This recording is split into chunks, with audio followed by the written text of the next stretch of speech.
Terima kasih Anda masih bersama kami dalam Berita Papua hari ini.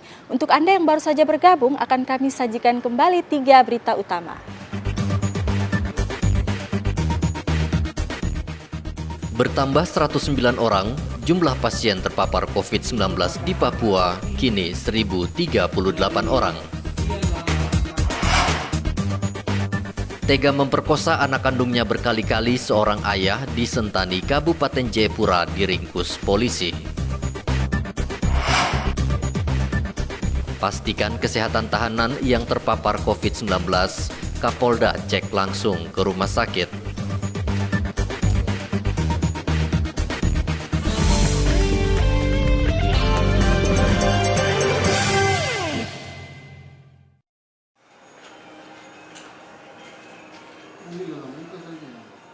Sungguh biadab perbuatan seorang ayah kandung di Sentani, Kabupaten Jayapura yang tega melakukan pemerkosaan terhadap anaknya sendiri sejak tahun 2019.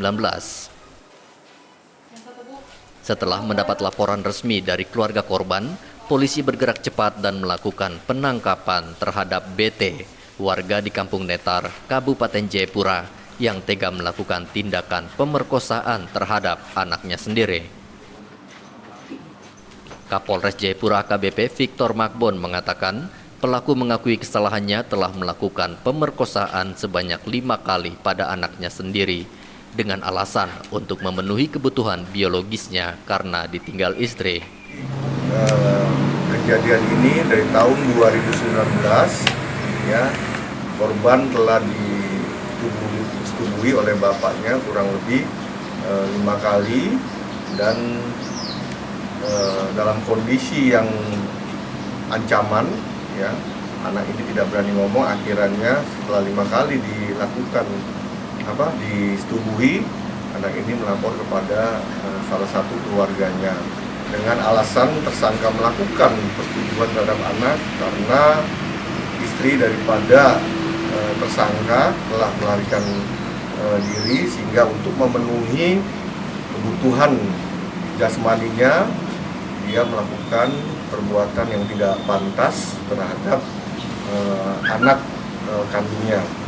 Ya, jadi istrinya telah melarikan diri dikarenakan juga suaminya sering bertindak kasar ya, terhadap pasangannya atau terhadap istrinya. Pelaku dijerat dengan Undang-Undang RI Nomor 35 Tahun 2014, Junto Undang-Undang RI Nomor 17 Tahun 2016 tentang pemerkosaan dan perlindungan anak dengan ancaman maksimal 20 tahun penjara. Ade Irfan melaporkan dari Sentani, Kabupaten Jayapura, Papua.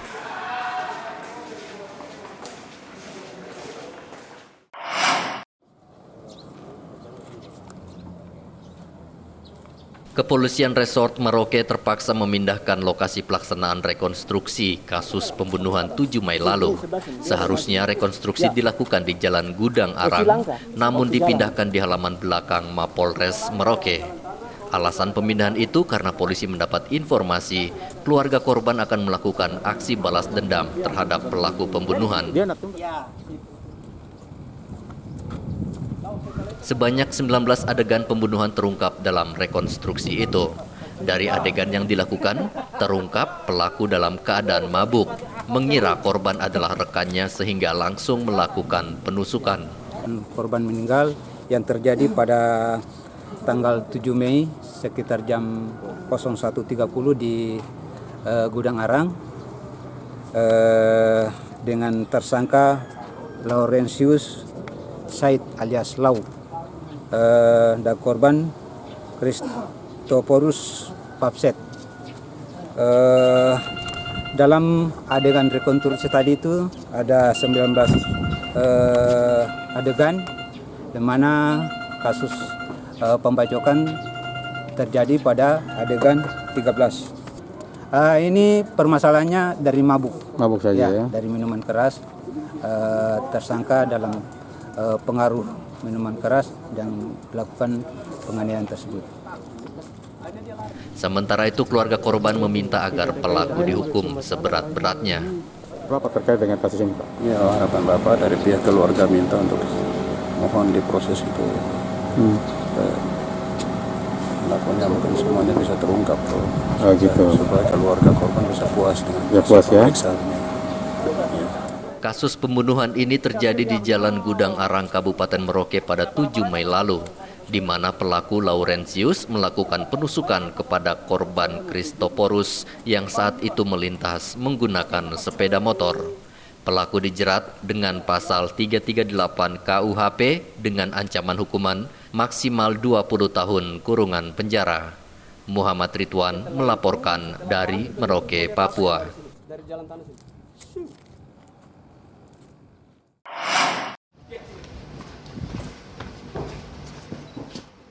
Untuk memastikan kondisi kesehatan seluruh tahanan yang terpapar COVID-19, Kapolda Papua meninjau langsung para tahanan di Rumah Sakit Bayangkara Kota Raja, Jayapura.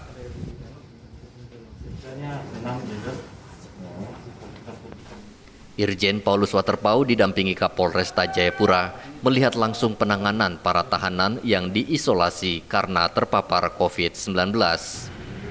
Puluhan tahanan dari Polresta Jayapura itu dirawat di Rumah Sakit Bayangkara Polda Papua setelah dilakukan tes swab dan hasilnya positif pada pekan lalu. Kapolda Papua Irjen Paulus Waterpau mengatakan para tahanan Polresta itu akan dirawat dan terus dipantau perkembangan kesehatannya. Setelah mereka dinyatakan negatif, maka akan dikembalikan ke ruang tahanan.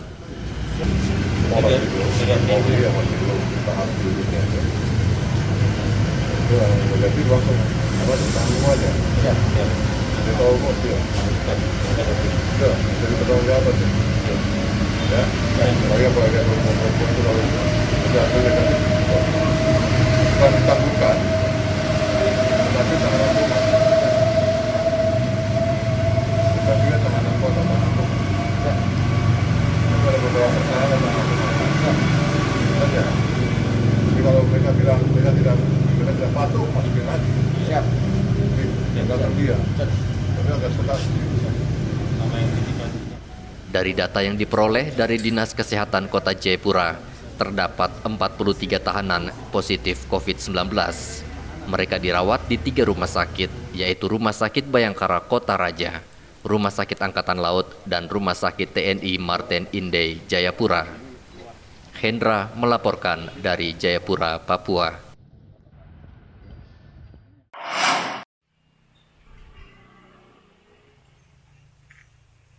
Adanya wabah virus corona membuat lokasi wisata terdampak sementara ditutup oleh pemerintah setempat. Salah satunya adalah Taman Burung Sorong di Jalan Osok, Kabupaten Sorong ini. Biasanya selalu dipadati oleh warga Sorong, tapi sejak adanya pandemi, Taman Burung yang terdapat puluhan satwa ini harus ditutup. Kalau boleh biasa saya ngantar. Oh ya, nah, Bapak masuk saja antar. Bapak yang membantu di sini.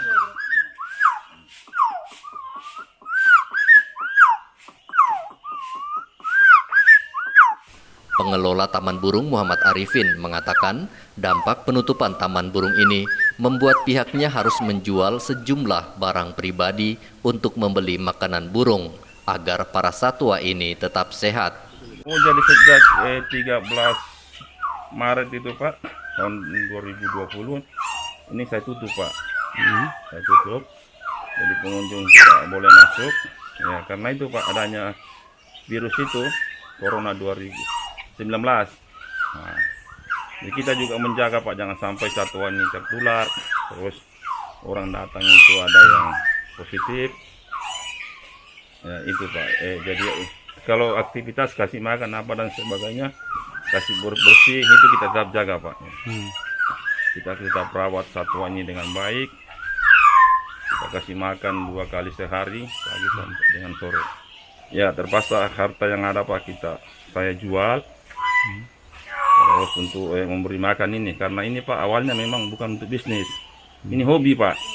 Saya hobi dengan harapan ada sumbangsi untuk masyarakat ini, untuk daerah khususnya Kabupaten Sorong ini, para umumnya Republik ini. Arifin berharap pandemi cepat berakhir sehingga penerapan new normal atau kenormalan baru dapat segera dilakukan agar seluruh lokasi wisata yang ada di Kabupaten Sorong bisa beroperasi kembali.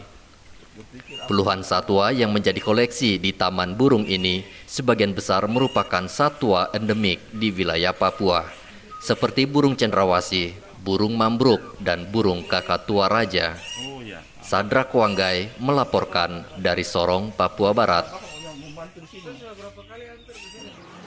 Informasi tadi sekaligus menutup jumpa kita dalam berita Papua hari ini. Akhir kata saya Yunrum Barar bersama tim redaksi yang bertugas mengucapkan terima kasih atas perhatian Anda. Selamat pagi Wanyambe.